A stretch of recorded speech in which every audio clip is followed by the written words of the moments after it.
आज की क्लास में हम ऑपरेशनल एम्पलीफायर में इन्वर्टिंग एम्पलीफायर को पढ़ेंगे। इन्वर्टिंग एम्पलीफायर में केवल जो है कि ये इनपुट सिग्नल को, जैसे इन्वर्टिंग टर्मिनल पे जो सिग्नल इनपुट के रूप में दिया जाता है उसको जो है कि 180 डिग्री में आउट ऑफ फेज कर देता है, मीन्स जो पॉजिटिव में हो निगेटिव में कन्वर्ट हो जाता है। यहाँ पे आप देख सकते हैं कि ये जो है कि इनपुट में सिग्नल दिया गया है और आउटपुट में इस जो है कि शैडो सिग्नल को, ये यहाँ पे पॉजिटिव में था तो यहाँ पे ये नेगेटिव में चेंज कर दिया है।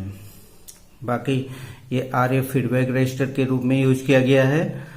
R1 इनपुट जो है कि सिग्नल के सीरीज में लगा हुआ है। ऑपरेशनल एम्पलीफायर की एक ही IC पे 741 यही मोस्टली यूज की जाती है और इसी में जो है कि कुछ एडिशनल रजिस्टर एंड कैपेसिटर को यूज करके हम जो है कि डिफरेंट सर्किट को कंस्ट्रक्ट करते हैं। तो देखते हैं इन्वर्टिंग एम्पलीफायर कैसे वर्क करता है।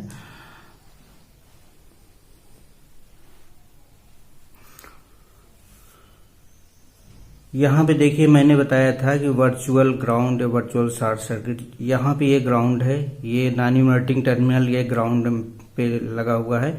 इसका मतलब यहाँ पे 0 वोल्ट होगा। वर्चुअली ग्राउंड होने की वजह से यहाँ भी 0 वोल्ट होगा और इस ए पॉइंट पे भी सेम वही शॉर्ट सर्किट है तो यहाँ पे भी 0 वोल्ट ही होगा।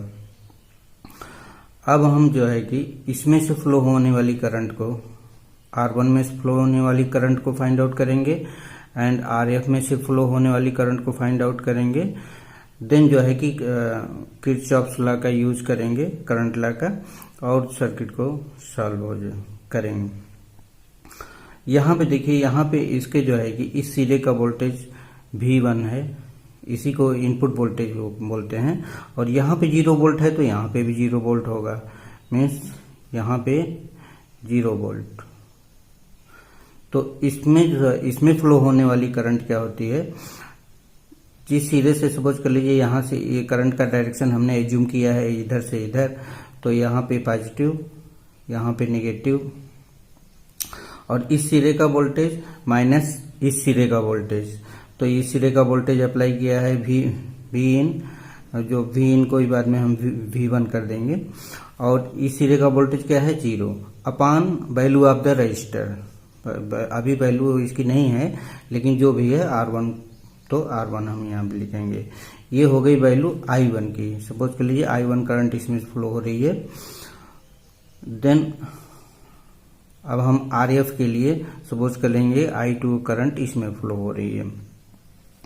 तो देखिए, इस सिरे का वोल्टेज 0 है तो यहाँ पे भी कोई एलिमेंट नहीं लगा हुआ है, डायरेक्टली कनेक्ट है, तो यहाँ भी 0 वोल्ट होगा।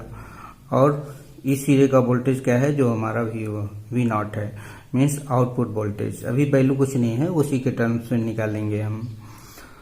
तो इस सिरे का वोल्टेज क्या हो गया V0 और इस सिरे का वोल्टेज 0 वोल्ट। तो इसमें से फ्लो होने वाली करंट I2 इक्वल, अब यहाँ पे देखिए, जहाँ से करंट इंटर करती है, जहाँ से आउट होती है, जहाँ से एंटर करती है उसको पॉजिटिव और इसको निगेटिव, और इसमें से जो है कि फ्लो होने वाली करंट को निकालते हैं, मीन्स ये पॉजिटिव सिरे का वोल्टेज और निगेटिव सिरे का voltage upon value of the register. तो इस सिरे का वोल्टेज 0 है और इस सिरे का वोल्टेज कितना है, V0 है, अपॉन RF। तो 0 को निगलेक्ट कर दिया तो I2 इक्वल हो गया माइनस V0 अपॉन RF। अब हम यहाँ पे इस जंक्शन पे किरचॉफ्स लॉ का यूज करेंगे।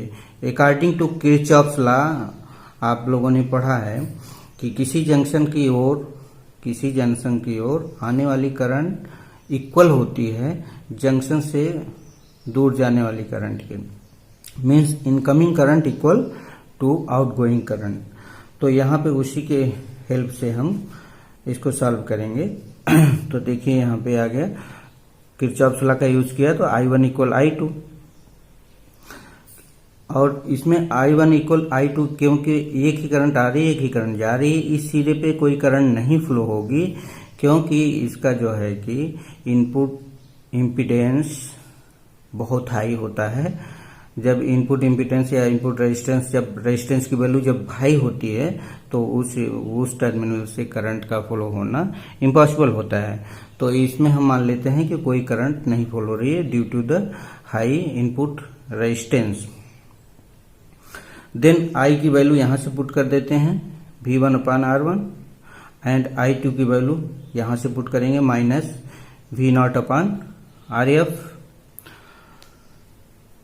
अब इसके बाद इस पूरी वैल्यू को इस साइड लिख लिया और इसको इस साइड ट्रांसफर किया। देन V1 को इस साइड ट्रांसफर करेंगे हम, तो V1 को इधर करेंगे तो ये अपान में आ जाएगा, और RF को उस साइड ट्रांसफर करेंगे तो ये RF/R1 हो जाएगा। तो -V0/V1 इक्वल RF/R1। इस माइनस को इस साइड ट्रांसफर कर देंगे तो V0/V1 इक्वल -RF/R1। तो इस प्रकार से ये नेगेटिव साइन शो करता है, ये नेगेटिव साइन शो करता है कि जो भी आउटपुट में आपको सिग्नल मिलेगा वो इनपुट का इन्वर्ट होके मिलेगा। ओके, अब इसके ऊपर जो है कि हम कुछ क्वेश्चन को सॉल्व करेंगे। कोई भी क्वेश्चन सॉल्व करने के लिए आपके सिलेबस में मोस्टली ज़्यादातर अकॉर्डिंग टू फार्मूला बेस्ड ही क्वेश्चन आते हैं, लेकिन अगर कोई वैसा क्वेश्चन सॉल्व करना है तो सेम इसी पैटर्न से आप लोग सॉल्व करिएगा, using Kirchhoff's law, current law का यूज करके। इस प्रकार से आप सॉल्व कर सकते हैं। अब हम देखते हैं इस क्वेश्चन को। For a inverting operational amplifier output voltage is 5 volt and input voltage 5 volt, same volt है। Then find the feedback resistance when R1 is 1 kilo ohm. Means यहाँ पे दे दिया है V0 की वैल्यू दे दिया है और V1 की वैल्यू, V0 की वैल्यू दे दिया है, V1 की वैल्यू दे दिया है और R1 की भी वैल्यू दिया हुआ है। RF की वैल्यू आपको फाइंड आउट करनी है, RF की वैल्यू फाइंड आउट कर सकते हैं। ये इस फार्मूले का आप इस्तेमाल करिए, आसानी से यू सॉल्व हो जाएगा। Solve V0/V1 equal -RF/R1। सबकी वैल्यू आप पुट कर दीजिए। V0 की वैल्यू है 5/5 इक्वल -RF। R1 की वैल्यू है 1 किलो ओम। 1 को हम ओम, किलो ओम को ओम में चेंज नहीं करेंगे, क्योंकि जो वैल्यू RF की आएगी वो किलो ओम में ही आएगी। तो क्रॉस मल्टीप्लाई करते हैं हम, क्रॉस मल्टीप्लाई करेंगे तो 5 into -RF equal 5, then RF equal -5/5।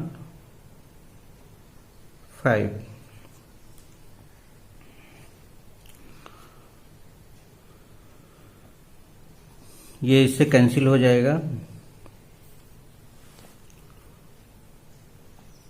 RF की वैल्यू 1 किलो ओम आएगी, 1 किलो ओम। ये निगेटिव का इस्तेमाल हम यहाँ पे नहीं भी करेंगे तो चलेगा, क्योंकि निगेटिव साइंस केवल शो करता है कि वो इनपुट सिग्नल को इन्वर्ट कर रहा है।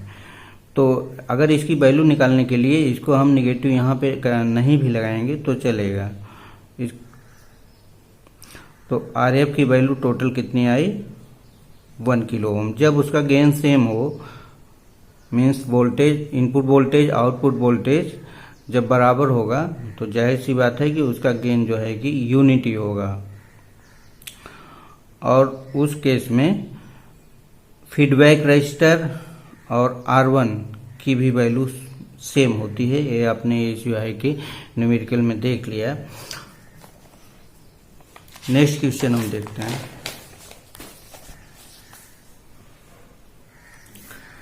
Next question, for a inverting amplifier input voltage 2 volt and R1 and RF 1 kilo ohm and 10 kilo ohm, then find the value of output voltage. तो वही फार्मूला आप लगाइए, V0 अपान V1 इक्वल RF अपान R1। यहाँ पे देखिए किसकी value दिया हुआ है, इनपुट वोल्टेज की वैल्यू दिया हुआ है। इनपुट कितना है 2, RF की वैल्यू कितना है 10 किलो ओम एंड R1 की value 1। Then V0 equal 2 into 10, इधर जाएगा मल्टीप्लाई में हो जाएगा, तो V0 इक्वल कितना आ गया 20 वोल्ट। 20 वोल्ट, ये माइनस में रहेगा तो ये माइनस में आएगा। ये आपका आंसर हो गया।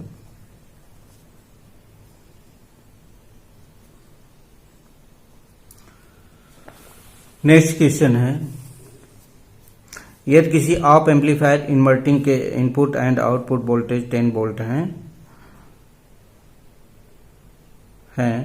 फीडबैक रेजिस्टेंस 15 किलो ओम है, तो R1 की वैल्यू यहाँ पे भी देखिए इनपुट एंड आउटपुट वोल्टेज दोनों सेम है और फीडबैक रजिस्टर 15 किलो ओम है, तो R1 की वैल्यू R1 जब आप देखिए वोल्टेज सेम होता है तो दोनों की वैल्यू पिछले न्यूमेरिकल में सेम ही आई थी। यहाँ पे भी हम करके देख लेते हैं, V0 अपान V1 इक्वल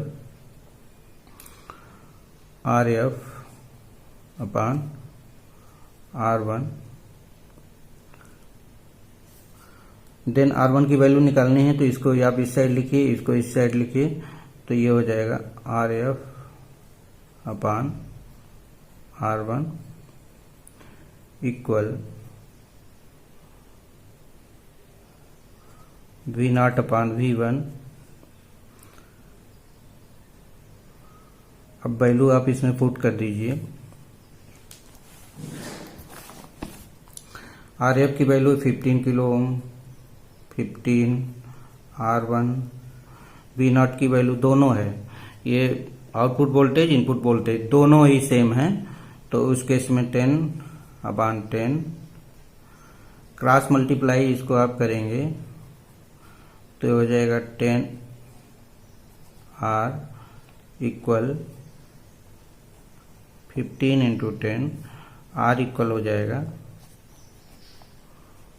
15 इंटू 10 अपान 10, 10 से कैंसिल हो गया, R इक्वल कितना आ गया 15 किलो ओम। अब पिछले न्यूमेरिकल में आपने देखा था जब जो है कि इनपुट वोल्टेज आउटपुट वोल्टेज दोनों सेम होता है तो उसके फीडबैक रजिस्टर्स और सीरीज रजिस्टर्स की वैल्यू भी सेम होती है। तो ये कॉन्सेप्ट याद रखना, आपके जो है कि सिलेबस में छोटे ही छोटे क्वेश्चन आएंगे और अकॉर्डिंग टू जो है कि फार्मूला बेस्ड ही होंगे, ज़्यादा टिपिकल क्वेश्चन नहीं आएंगे। तो नेक्स्ट वीडियो में हम जो है कि ऑपरेशनल एम्पलीफायर का नॉन इन्वर्टिंग फंक्शन पढ़ेंगे, नॉन इन्वर्टिंग एम्पलीफायर।